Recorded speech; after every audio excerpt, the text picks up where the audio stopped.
आए थे। उनकी नानी का घर जंगल के करीब था।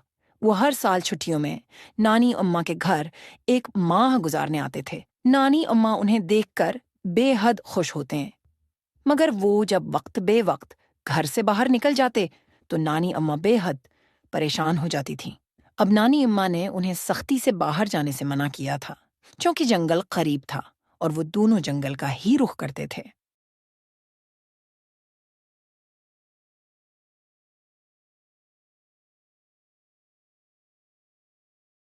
नानी उम्मा को ये डर लगा रहता कि कहीं कोई जंगली जानवर बच्चों को कोई नुकसान न पहुंचा दे। लेकिन समी और समीर ने नानी उम्मा की बात को कोई अहमियत न दी और शाम के वक्त चुपके से निकलकर जंगल में जा पहुंचे।